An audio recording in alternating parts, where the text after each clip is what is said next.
What are your views on Just Stop Oil? Well, that will be an interesting question, which is a wider question on the possible, how would I say this? I think a large part of demonstration culture is counterproductive. Mm-hmm. Okay. It's a bit like, in other words, it makes you feel great. Okay. But everybody else hates it. Mm. So the classic example of that was Neil Kinnock's "All Right" on the eve of the election against John Major, 92, I guess it was, wasn't it? Okay. If you're in the hall surrounded by Labour supporters, going "All Right" makes you feel fantastic. Unfortunately, it's also broadcast on television. Yeah. Okay. And so there's a well-known phenomenon where it's sometimes called a purity spiral, where people in groups adopt more and more extreme positions and behaviors to signal their adherence to the group. Mm-hmm. In other words, it's not enough to be averagely concerned. You have to go to more and more extreme behaviors to signal the extent to your compadres that you really, really care about this stuff. And that leads to kind of, what you might call runaway signaling. Mm. And the problem is that when those behaviors are observed by other people, they tend to actually be effectively more likely to set the cause back than to promote it. I mean, if you look at very successful movements, and there are a lot of them. By the way, we tend to forget the unsuccessful movements. That's so there's massive survivorship bias in our belief in protest. There would have been huge anti-Catholic protests in Britain in the early 19th century, or certainly the late 18th century, for example. There are lots of protests. I mean, CND went nowhere. If we were going to be, that took up a lot of attention in my. Maybe it should have gone somewhere. By the way, I mean, I think they had much better arguments than they had PR advisors. Yeah, there's a wonderful thing in John O'Farrell's book, Things Can Only Get Bitter, where he made the point that, what you would tend to have is you tend to have a CND demonstration and someone would be dressed up in a sort of clown suit, appearing to fillet a nuclear missile as some act of performative art. And John O'Farrell said, when Winston Churchill said that, if Nazism should triumph, it would mean the end of Western civilization as we know it. It was not necessary for him to also dress up in a skeleton suit and fall to the ground at the end of the speech. Okay. Yeah. And so some of that stuff is actually deeply, by the way, there's the extent to which we give coverage to demonstrations, is an extraordinary form of media bias. Because I would say, 70% of the population, for various reasons, are incapable of participating in them. Okay, either they don't live anywhere near London. Okay, I mean, the people of Liverpool would have to burn the city to the ground to get the same media attention as 50,000 Londoners breaking a few windows with 5 Sky News cameramen on convenient hand. Okay. So it's massively biased towards London opinion, the whole business of giving coverage to demonstrations. It's much less meaningful than it used to be. Now the police can't beat them up. Okay. So when the police could actually beat up demonstrators before the age of the mobile phone cam, you could at least reasonably assume some degree of conviction on the part of people presenting. Whereas for all we know now, it's just, effectively, it's Tinder for lefties. Right. It's a way to meet a load of like-minded people and hang out. Yeah. Okay. But also, if you're right of centre like me, if we're angry about something, we only have 2 modes of response, one of which is write to the Daily Telegraph, and the other one is buy an assault rifle. we don't have any middle ground. Okay. Now, I'm really half joking there. But there are a lot of people who find it massively unfair to introverts, the whole idea of a demonstration. Okay, right? For sure. I mean, okay, I would find, would you go to Glastonbury? I would find Glastonbury. There is no limit to how much I would pay not to go to the Glastonbury Festival. Sure. And I had to learn this, that there are people who actually enjoy being in crowd situations, which I find totally incomprehensible. Okay. Any kind of crowd. Now, I always make that point that yes, it means I miss out on a lot of music festivals. On the upside, I wouldn't have gone to the Nuremberg rallies either. Yeah. I would have been worried about the toilet facilities, regardless of any political connotations. There's no way. But also, to me, genuinely, having someone shout at me with a megaphone and I shout the same thing back, okay, would literally make me physically sick, I think, okay? Just that action, that particular action of just having someone shout something, I shout the same thing back, just runs completely counter to every instinct I have. I would just find it a repellent activity. I couldn't do it for any cause, okay? It's just not in my DNA to do that. Now, I don't think, I don't know if you're the same, whether you enjoy shouting things that someone has shouted at you. It depends on the day, I think. Okay, you have those moments. It depends on the time of day as well. It depends on my energy levels. Interestingly, Jordan Peterson said once, I'm not sure how true this is, but he said, he gets protests at his talks all the time. So he was sort of touring universities, giving talks, and he would get people sit outside, left-wing protesters just screaming, trying to block entrances, all of this kind of stuff. And he made one change to the way that he conducted his talks, and the protest disappeared overnight. Go on. He started holding them in the morning. That is unbelievably perfect.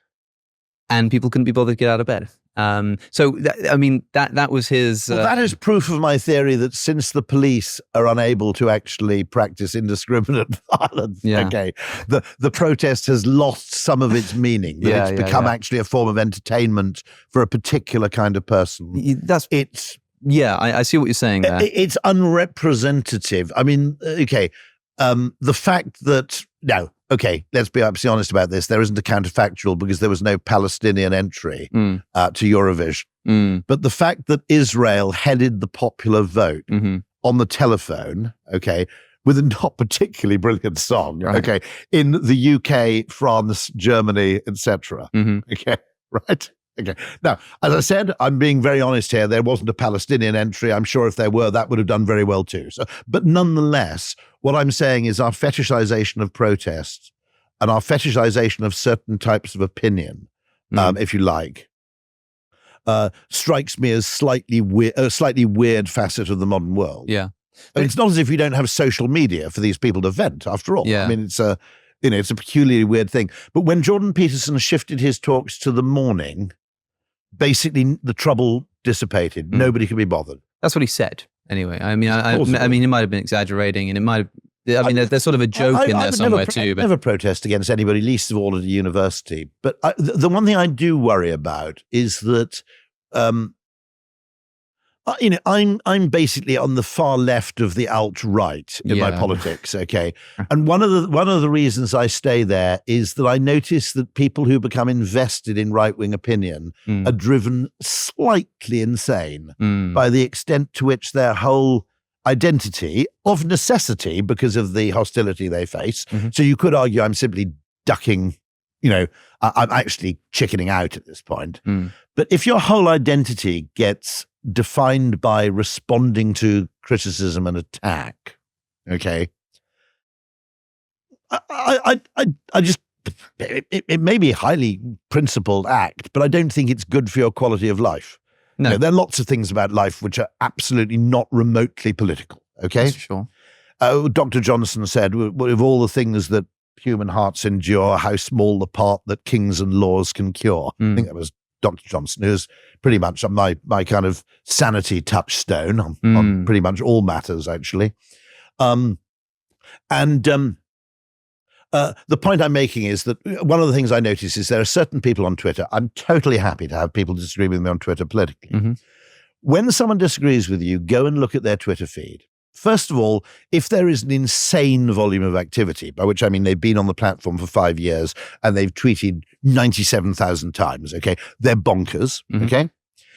If you go back through their Twitter feed and it's all about politics, just block them and get rid of them. They have no future interest, okay? In other words, they're in the grip of a kind of mental derangement. Right. If in amongst the stuff about I hate Rishi Sunak, there are a few pictures of their kittens or their children or whatever, something that's actually not political. I mean, someone who ends up seeing life through an entirely political lens, which of course was always a disease of the left.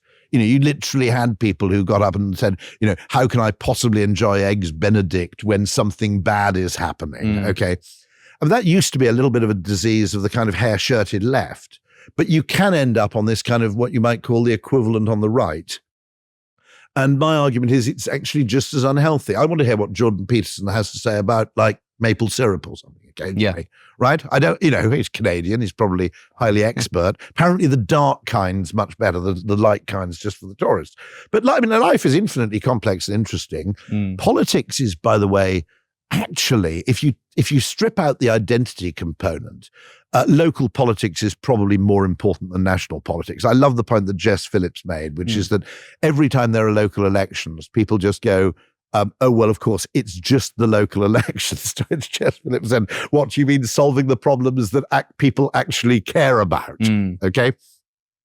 But secondly, I mean, politics has become infected by effectively the need to win arguments rather than solve problems. And I would argue that the mental skills required to solve problems are actually very, very different than the mental problems required to win arguments.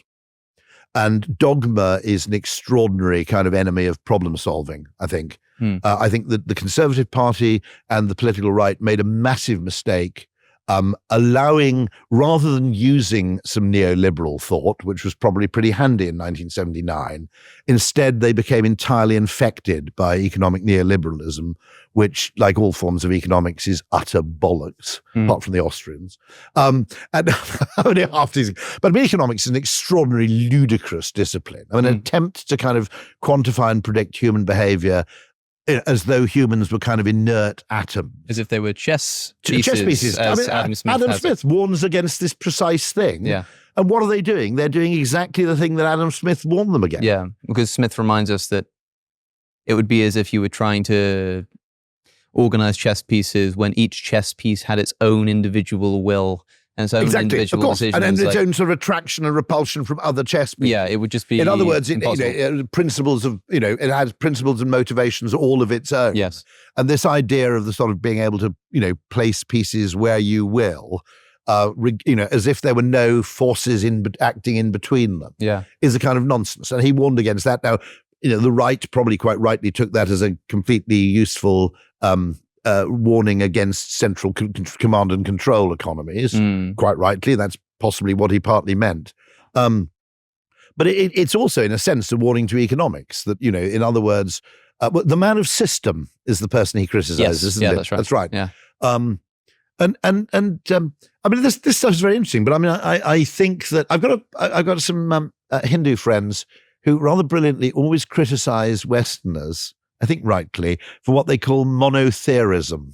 And he said, just because, just as we have to have one God, we also have to have one theory to explain everything. Okay. And one of them, a fantastic chap called Jag Bala, he points out that his mother goes to a temple in India, and on the altar at the temple, there is an elephant, obviously not a real one, a model of an elephant, a monkey, and Jesus. Yeah. And she sees absolutely no problem with having all three. Whereas in the West, we're undoubtedly given to this idea that you have to have one entirely explanatory kind of Newtonian explanation of everything. Okay. And I think he's right. I think he's got a point there.